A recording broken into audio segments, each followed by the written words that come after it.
You can map the football world and say there is countries with a certain football intellect. Welcome to the Halftime Snacks. My name is Ronen Ainbindo. This show explores the intersection between sports, business, and technology. Are you ready? Let's go!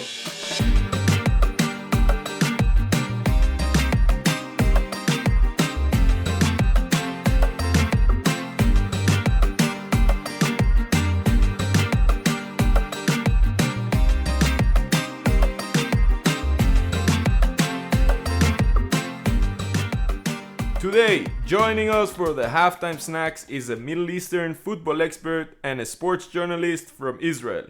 This man has experience working with Israeli media such as Sports Hamesh, the Jerusalem Post, Walla News, Calcalist, Haaretz, Can, and many more. Additionally, he covered the World Cup in Russia, the Asian Cup in the United Arab Emirates, and the African Cup of Nations in Egypt. He's the founder and chief editor of BabaGol, a football content brand that focuses on Asian, Middle Eastern, African, and Latin American football. Ladies and gentlemen, allow me to introduce Uri Levy. Hey Ronen, how are you, man? Thank you for this lovely introduction. I'm doing all right, Uri. Thank you for accepting my invitation to the Halftime Snacks. I want to start off right away asking you about the Israeli fan. How would you define in a one sentence the character of an Israeli fanatic of football? Well, the Israeli fan, I would say, is very nostalgic creature because, football in Israel is very much connected to political and social economical identities in general. Football arrived here in the beginning of the 20th century and connected with, the British mandate that was here, the relationship between Jews and Arabs, Ashkenazi Jews coming from Europe, Mizrahi Jews that coming from the Arab countries, from North Africa, from the Middle East. And basically, despite nowadays, Israeli football is a modern scenario with renovated stadiums and TV rights deals and betting companies deals like everywhere else in the world. The Israeli fan is very much still attached and connected to the essence and the definition of his clubs, whether it's Hapoel Tel Aviv, which is more oriented with left-wing Ashkenazi Jews before the Israeli country was founded, or Beitar Jerusalem, which is famous for being the only team in the league not to field the Muslim and Arab players, or Maccabi Tel Aviv, which is also, symbolizing some kind of the rich and successful upper middle class, or any other, so each club has its own identity, and the fans are adopting this identity. And even if it's not true, today we can put, fans from each club in the Premier League, and there won't be a big difference in education or socioeconomy status, but for the story, for the vibe, for the atmosphere, and for the feel of connectivity and belonging. So yeah, the Israeli football fan is very the tradition, the history, the culture, and the memories. This is why he's so nostalgic about what was before the war, before the country was founded, before this and that. It's very important to him. Yeah, that's fascinating, Uri. I'm sure we're going to talk a little bit more about that later, but I want to ask you, about yourself. I want to know your story, and of course I want to know the story of BabaGol. How did you even came up with it, and how is it mainly different from all the traditional sports media companies? My story with BabaGol is basically the story of my life, in a way. I always liked football, I as a kid I liked to draw comics, but the first match that my uncle took me here in Jerusalem to see Hapoel Jerusalem against Bnei Yehuda, we lost, I think it was 7-1 in the Teddy Stadium in Jerusalem. But from the moment that, I entered the stadium with all the gray concrete of the stand, and I saw this green, beautiful, clean, shining surface, I can never forget it. And since then, football became my life. And I really looked for my way, first as a player, I wasn't too serious in my team as a kid, and then the army came, and when I first released, I joined the sport channel at the beginning as an assisting producer for the 5 Plus Gold, which is the historical channel. I literally watched any game of football, but really all the World Cups, the Euros, Africa Cup of Nations, Asian Cup, whatever. I watched everything. Copa America, of course. Really some cool stuff. But then I decided it was too early for me to stay in one place, and I took my things and I went to Argentina. I lived in Argentina for nearly a year and a half, and there I was really connected. I got really connected to the people and to the culture of football. I felt in Argentina, I felt at home immediately because it's a place that everyone got a football team. It doesn't matter if it's the professor or the rich man or the bus driver or the old lady that make empanadas. Everyone got his own football team, and for me, as a young kid renting a small apartment in Villa Crespo in Buenos Aires near the stadium of Atlanta de Villa Crespo. It was amazing. And, I started to discover football in Argentina, and the culture of the fans and the connection to the identities is exactly like what I told you about Israeli football. So in Argentina, it's of course different, much more, I would say, rich in manners of years and historical stories about the clubs, not only about the political context. Of course, there is politics and everything, but this is what I discovered as a kid. And when I came back, actually, I didn't return to the industry of media. I was a cook for a few years, but I was writing. And then the 2014 World Cup started, and few newspapers knew that I write good because I used to write a little bit for the website of Sport 5 back when I was working there, and they said, like, maybe write something about Argentina. You've been living there, maybe shed some lights on the football from a little bit of a local view. And then I wrote one piece, and then it, it got really popular. It was the beginning of Facebook and football media in social media, and people really liked it.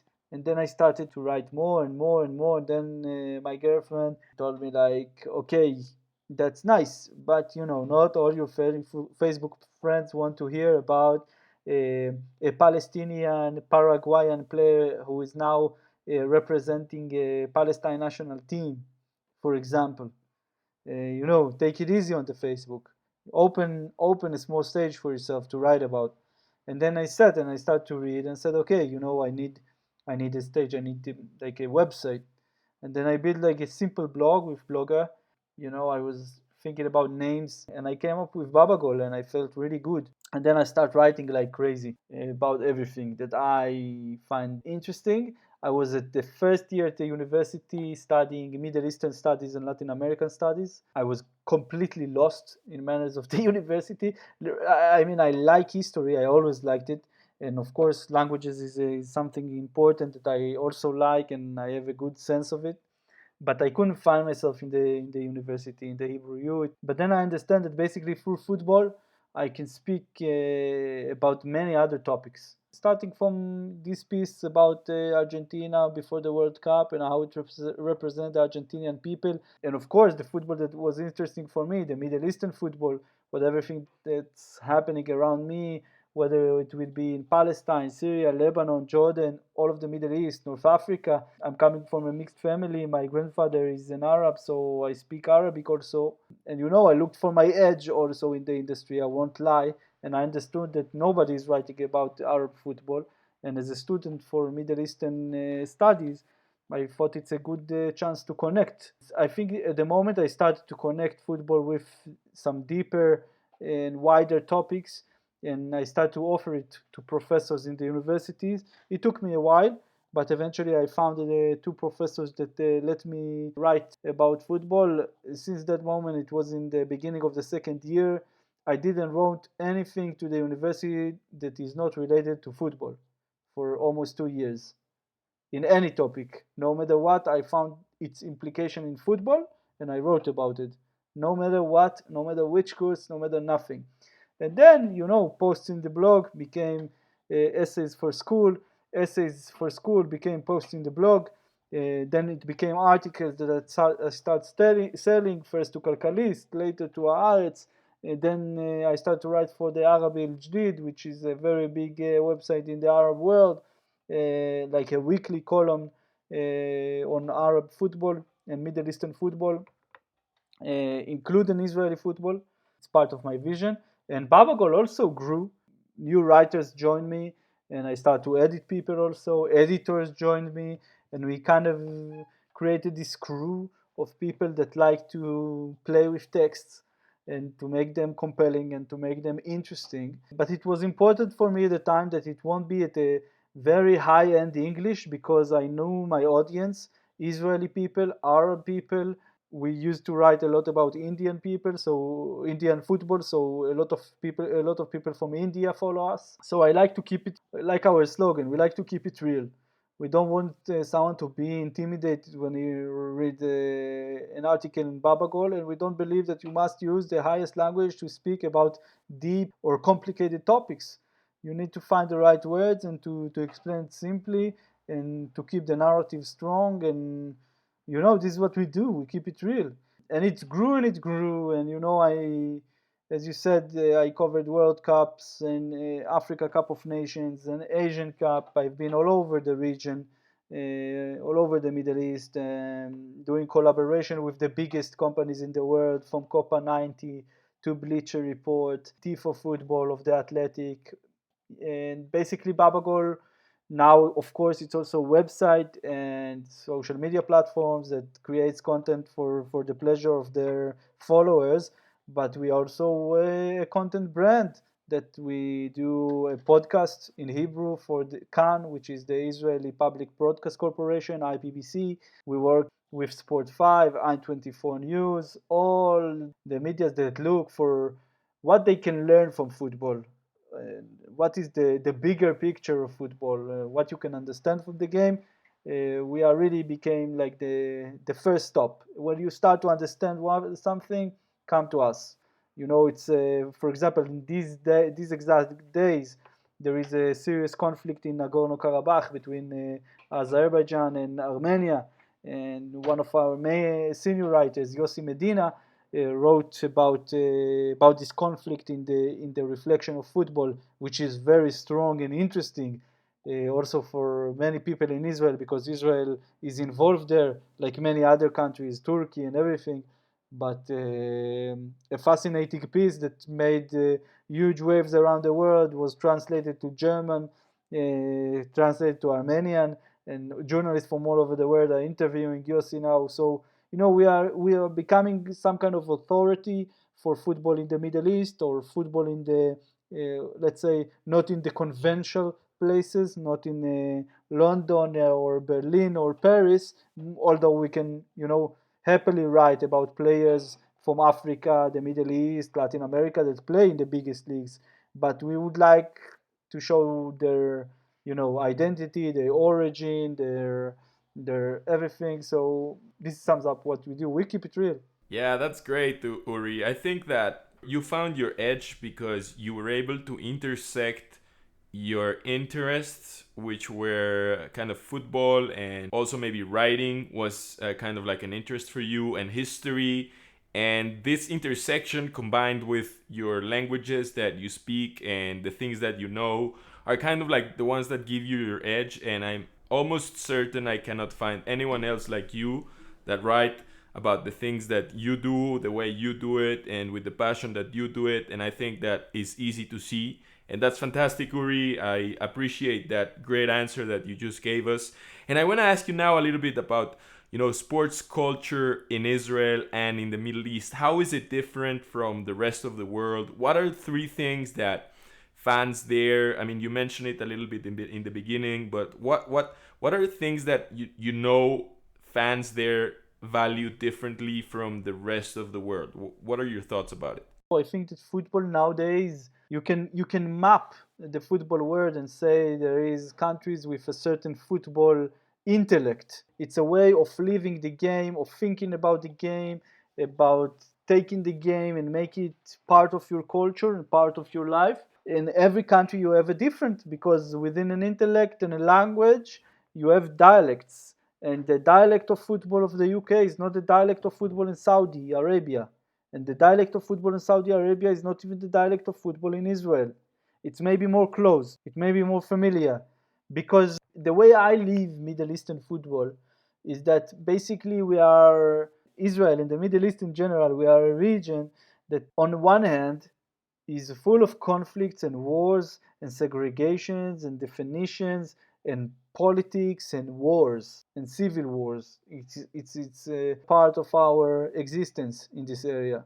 But on the same time, it's the region with the most interesting, rich, accepting and inviting cultures with the best food, with hot weather, but with great nature, also with desert, with combining many people from many places that came here throughout history, from North Africa and from the East and from Europe and everything. So I think for us, football is an escape in a way. For people in Latin America, is also an escape, but it's a different escape. It's an escape maybe from, if we talk about the lower classes or poor people, so it's escape from the day by day economical and life struggle, yeah. But here we escape from the things that put us apart, the things that tell us you need to fear. So football is giving us hope, giving us power, giving us this sense of belonging, and this is something that it's true.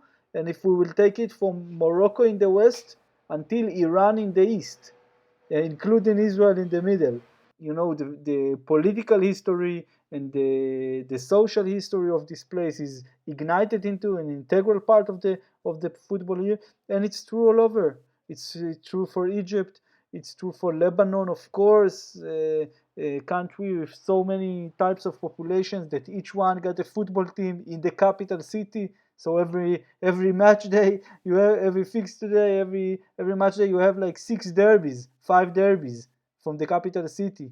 And Saudi, of course, that are a huge country with great importance to the Arab world and the Sunni world. And the four big teams there are probably among the biggest clubs in Asia: Al Hilal, Al Ahly, Ittihad, Al Nasser, of course. Really, I think for us, football is an escape. Football is definition. Football is an identity, but not on the normal, I would say, cliche. But it's not a cliche because it's reality. But it's not like football for the people because we work very hard all day. Yeah, we work very hard all day, but it's also for us. Let's not think about war. Let's not think about politics. Let's focus on the game. The game is now us. Anyone who will attend games in Israel or whenever in the region, hopefully when fans will be back at the stadiums, could feel it and could live it. And who knows, maybe the World Cup in 2022 will be with fans and everything, and people can experience this themselves. Yeah, Uri, I think that the World Cup actually coming up in the United Arab Emirates, I think that's going to be one of the characteristics that we're going to see shining from that area and that culture, as you mentioned. The character of the Middle Eastern fan is different from the rest of the world, and I think that's food for thought. I think we have to maybe reflect on different kind of cultures, and learning from other cultures is also great. And I want to ask you about your experience as a Middle Eastern journalist. What has been some of the unique problems that you had to face, or what are things very uniquely that you had to solve, or responsibilities that are very unique to being a Middle Eastern journalist as yourself, Uri? Yeah, so I living in Israel. I have also an Israeli accent when I speak in English. It's not easy what I am doing, because it's not easy being an Israeli journalist in the Middle East. It's sometimes not easy to be an Israeli journalist in the world. But I think that every time I speak with colleagues, or I interview fans or players or coaches or clubs officials, FA officials, eventually I speak their language, Arabic, most of the time, or I speak English if they prefer, or French if they prefer, or Spanish or whatever. Before everything else, I speak football. And when you are 100% focused on the football and then opening and understanding things around it, then it doesn't matter. Because if you are a professional and you know your field and you know what you need to do and you know all this, eventually all these fears, all these huge walls of concrete and fears, they are falling apart. And eventually you are a journalist. So some people maybe be afraid to speak with you for a quote in their own name, and you should respect it. Some of the people will be disappointed that to discover that you are not a Palestinian from Jerusalem, you are a Jewish person from Jerusalem, or an Israeli. Depends on how you present yourself or how they want to look at you. But for me, I stopped playing this game of nationalities because I understood it will harm me in my work. I'm a citizen of football from the Middle East. I speak Arabic, I speak Hebrew, I speak English, I speak any language you want to communicate in, but I focus on football. And for football, we can discuss whatever. Of course, there were unpleasant experiences with people cursing me, or news outlets like Al Jazeera, or other networks that made fun of me, or my Arabic sometimes, or something like that. But it's okay. It's part of the game. I'm a weird guy in the end of the day that really believe in what he do, and I'm not afraid from a little bit of threats on the internet or curses in the internet. The positive feedback and the connections I have in almost every country in the region are much more important for me than any other thing. And I'm a big believer in Middle Eastern football, so I don't let the negative that is in this field to get on me. And I see when I work, I don't see only the now, what's happening now, right now. I'm looking 20 years forward.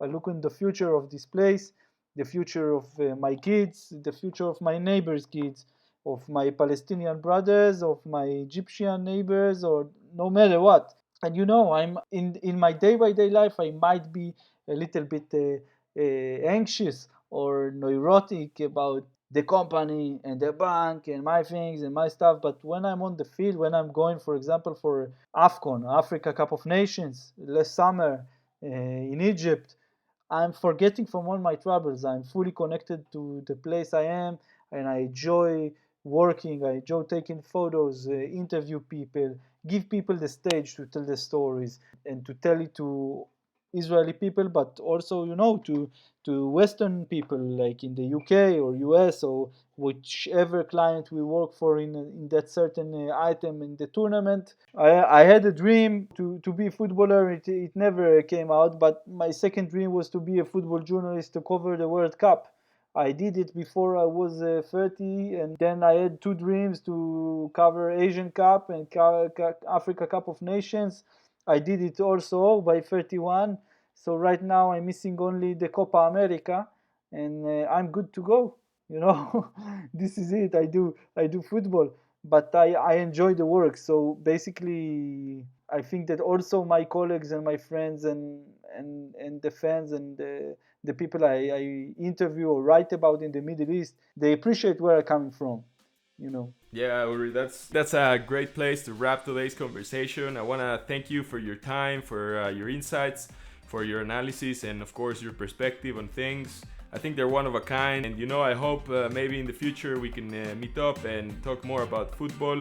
But for now, thank you for snacking with me, Uri. Thank you, Ronen. It was a pleasure, and when you are here, let me know, and we'll go to a match together here in Jerusalem, hopefully.